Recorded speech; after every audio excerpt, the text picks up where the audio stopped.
warahmatullahi wabarakatuh. Waalaikumsalam warahmatullahi wabarakatuh.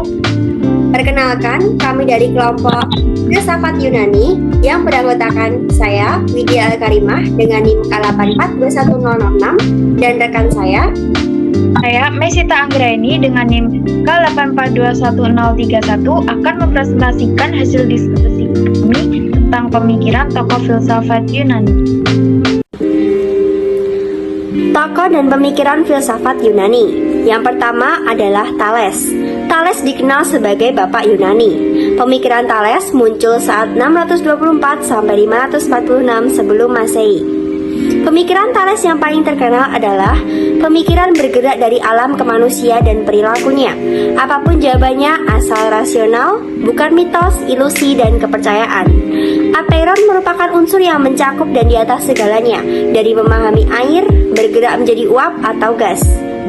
Thales mempercayai segala hal yang bersifat rasional. Tokoh yang kedua adalah Anaximandros pada tahun 610 sampai 540 sebelum Masehi. Pemikiran Anaximandros yang paling terkenal adalah unsur alam bukan hanya air dan tanah, tapi juga api, lawannya air. Ketiganya bersifat tetap.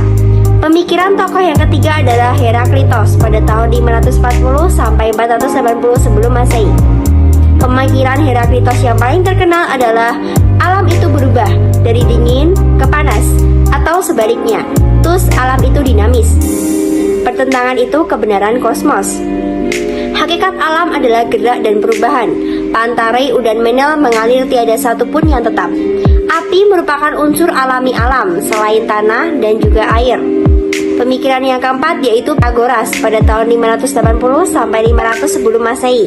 Pemikiran Pythagoras yang paling terkenal adalah filsafat bilangan yang merupakan bagian dari kuantitatif. Ganjil, genap, terbatas, dan itu harmoni alam. Jasa sebagai penemu ilmu pasti dan ilmu alam. Galileo menegaskan alam ditulis dan dalam bahasa matematika. Pemikiran yang kelima yaitu Protagoras pada tahun 481 sampai 411 sebelum Masehi. Pemikiran Protagoras yang paling terkenal adalah manusia menjadi ukuran sebuah kebenaran. Lahir sebagai humanisme dan kebenaran ditentukan manusia individu dan kolektif. Kebenaran itu bersifat subjektif dan relatif. Matematika merupakan kebenaran yang tidak absolut. Terdapat juga tokoh dan pemikiran lainnya. Salah satunya adalah Gorgias pada tahun 483 sampai 375 sebelum Masehi. Pemikiran tiga proposisi nihilisme dan skeptisisme merupakan pemikiran Gorgias yang paling terkenal. Apa saja sih isinya? Berikut isi dari pemikiran Gorgias. Yang pertama adalah tidak ada itu ada. Realitas itu sebenarnya tidak ada. Yang kedua, indera itu adalah ilusi. Akal itu diperdaya oleh delima subjektivitas. Jika realitas itu diketahui, tidak dapat diberitahukan kepada orang lain. Pemikiran kedua berasal dari Socrates. Pemikiran Socrates yaitu kebenaran objektif yang bergantung pada manusia. Metode dialektika atau dialog dapat menemukan sebuah kebenaran. Keadilan bisa ditemukan setelah dialog dengan pedagang, prajurit, penguasa, dan guru. Pengujian kebenaran melalui pengetahuan diri sendiri. Semboyan Socrates yang paling terkenal adalah kenalilah dirimu sendiri di kuil Delphi.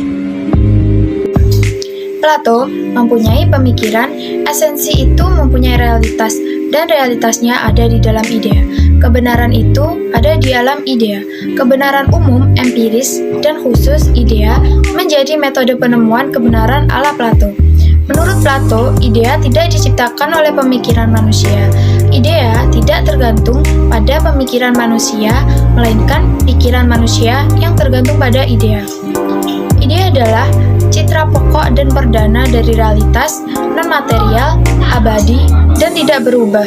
Idea sudah ada dan berdiri sendiri di luar pemikiran kita.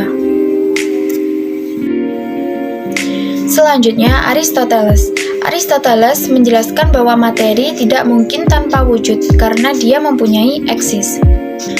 Dalam kerangka berpikir yang diproduksi menjadi sumbangan penting Aristoteles, yaitu silogisme yang mampu dipergunakan dalam menarik kesimpulan yang baru yang tepat dari dua kebenaran yang telah mempunyai.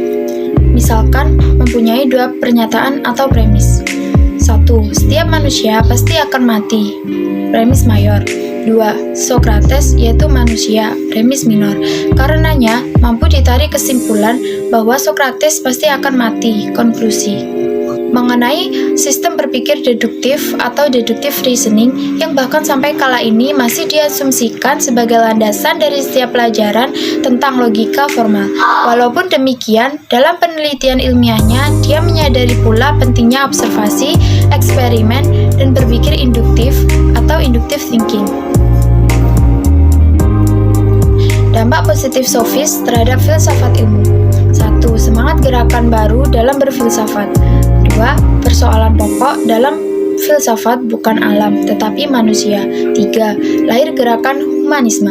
4. Kebenaran mutlak dari etika, agama, dan metafisika belum final. Kelima, filosof berpeluang lebih kreatif berpikir. Sekian presentasi dari kelompok kami. Bila ada kesalahan mohon maaf. Wassalamualaikum warahmatullahi wabarakatuh.